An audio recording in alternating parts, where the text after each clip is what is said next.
In today's Nonsense Wars production, for this 2,000 subscriber Thanksgiving, Christmas, New Year's, holiday special, we're going to look at something I don't think too many people have seen, which is a 12-volt train set. These were supposedly not released in the US, making them very rare and very expensive. I don't remember how I got this, but it was, of course, secondhand, so there's no box and no instructions, but I'm pretty sure that it came with everything.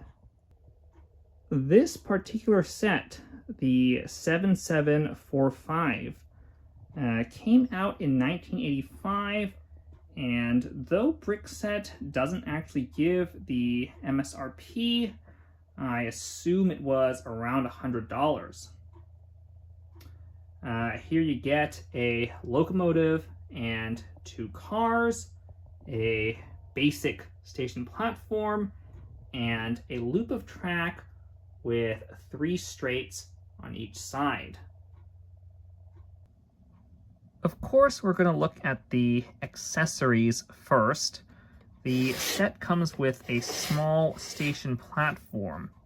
And what's weird about this platform is that the seats face outward in the instruction build, but they face inward toward the train on the picture on the box. You get 5 minifigs, and they're all pretty basic minifigs, but that's what you got at the time. These lamp posts are interesting because they have this bracket that I didn't know existed until I got this set, and there's basically no modern equivalent. I guess there's no modern equivalent for these rails as well. LEGO used them for a decent number of things, from like these lampposts to ramps. All in all, it's a pretty basic platform, but I think it's not any worse than anything you would have gotten at that time or even today. There should, of course, be a sticker on this sign, which I don't have. Taking a look at the locomotive, the first thing you'll notice is that the power bogie does not stay attached anymore. Now, this bogie was already pretty worn when I got it, and the pin never really had that much clutch, but now it has a chip as well, so it's never sticking anymore. The problem with doing any repairs on these bogies is that the whole thing is basically welded together, and it's a really tedious and complicated process to pull it apart. This is quite unfortunate because another thing that really could use servicing are these pickups. And these pickups, you can see they're really pitted.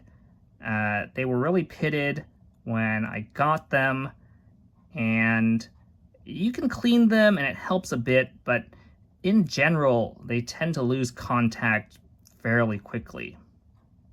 I've seen people sell replacements for them, but again, without being able to take apart the bogie, there's not much you can do. One of the other things you'll notice are the tires. The tires that we have here have a somewhat jagged edge, and that's because these aren't the original tires. The original tires were loose enough such that they were spinning on the wheels, and we were able to buy these replacement tires, but as you can see, they're thicker than what we have here. This is fine for the 4.5 volt trains where they don't have the pickups, but The combination of the thicker tire and the worn pickups, it really hurts the contact between the motor and the track. And so we basically sanded these down until we got, good enough contact, and it's still not great. So now let's look at the rest of the locomotive.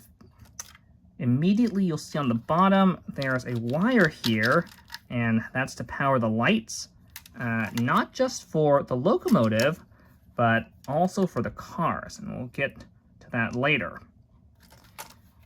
Inside the body, you've got these nice looking transformers. Got one under both of these covers, and both of these roof pieces come off in order to see those transformers. There's also a weight brick right there, even though that power bogie is very heavy on its own. Actually, you can see there might be a second weight brick down there. Now, the roof of the cab has a hinge, and you can access the driver, and the doors open as well.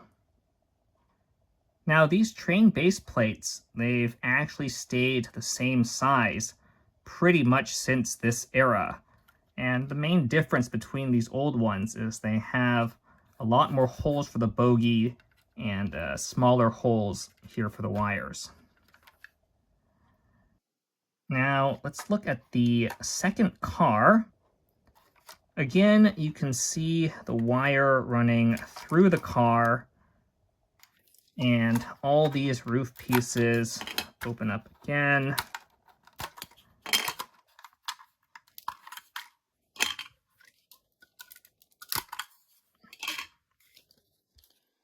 You got two tables inside there. You got this luggage rack, and this luggage rack is actually nicely positioned such that, closing this roof prevents the luggage from, popping out. There's two more minifigs in there as well. There's a sink, and all these doors open. And finally, we have the third car.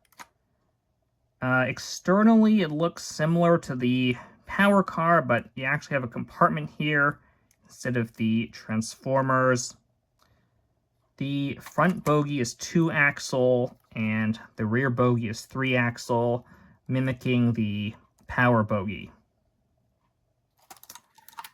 Again, the roof comes off, and there's a third table there. There's a galley and two more minifigs here, and one guy is a chef.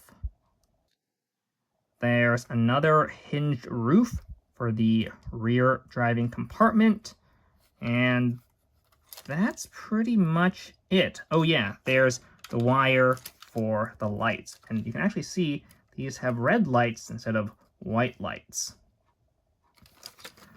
One more thing to note, actually, is that this pantograph uses the old headlight clip where the center thing is 1 LU instead of 2 LU. And this is useful for some things, but it's also more fragile, which is, of course, why they stopped doing that. Let's take a look at this track as well. This part of the track is the same as from the 4.5 volt era. You got these little clips, and the rails clip to the ties, and sometimes these clips are kind of fragile and they'll break, but overall, this part is, it's fairly robust. The curved tracks, of course, have different lengths for the inside and the outside, and it can be annoying digging these out if you got them all in a bag. Also, if you look closely, you can see that the outside track is serrated and the inside track is smooth, and I guess that helps trains not have too much friction when they go through these turns. Now, the actual special part of the 12-volt system are the electrical rails that just, stud in the middle of this 4.5-volt track. There's a straight thing, and there's a curved thing, and you can see at least for these ones, there's slots here for the electrical connectors, which we'll see in a bit. I do have some straight ones that don't have it, so I don't know, there's just some variation with those pieces. Of course, you might be wondering, what do switches look like? Because you can't just stick this thing through a switch and have it work. Well, a 4.5-volt switch looks like this. So you're right, it won't work. You can't just stick those contacts in there. I don't have a 12-volt switch to show it off, but I do have this 12-volt cross track, and you kind of get the idea. It's got some pickups built in, and then it's got, plastic parts where they couldn't run the pickups through each other. You can see that this cross track is pretty pristine, and that's because I don't actually own enough curves to wire it up. Now that I've actually got this set up, this has actually shown up on the channel before in one of our old compilation videos. We actually set this up at MOA one year, along with the 4.5-volt trains. But unlike the 4.5-volt trains, which have made a cameo appearance here and there, this train has not. You might have also noticed that the wires in between the cars are not actually connected together. Let me show you the problem with this wiring. So these 12-volt connectors, they need to join at a 90-degree angle, like that. And the problem here is that on a straight section, that 90-degree thing can get wedged between the doors like that, and when you go into a turn, it could derail the train.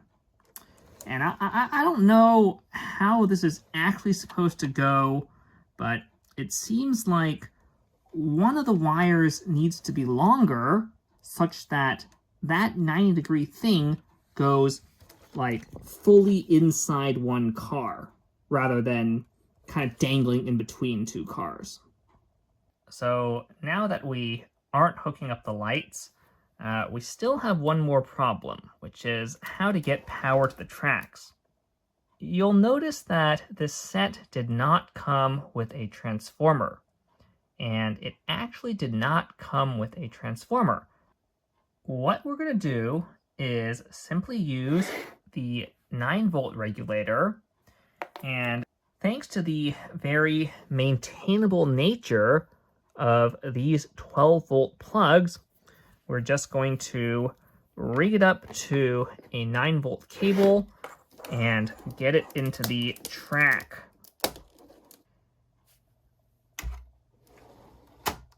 And now we can finally try to take it for a spin.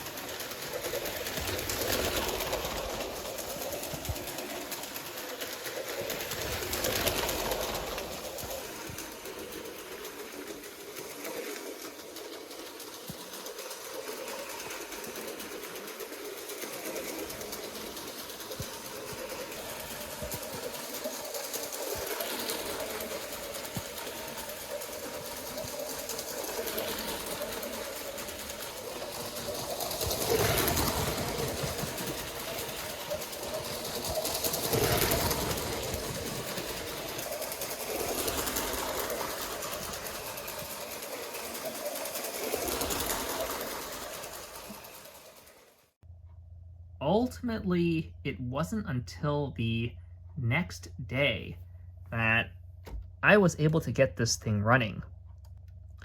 I had to take a ton of time to clean the pickups on the motor to get even remotely smooth performance. Even after maybe close to an hour of scrubbing and even sanding them a little bit, the copper is just barely coming through, and the bad performance kind of reflects that. I also had to give up on the 9-volt regulator and bring in an N-scale regulator rated for more voltage. This one's rated for 17 volts, and I probably gave it 12 to 13, but it needed all that 12 or 13 to go moderately smoothly. It did work with the train regulator at MOA so many years ago, but I guess it just degraded more than I hoped from sitting for 5 years.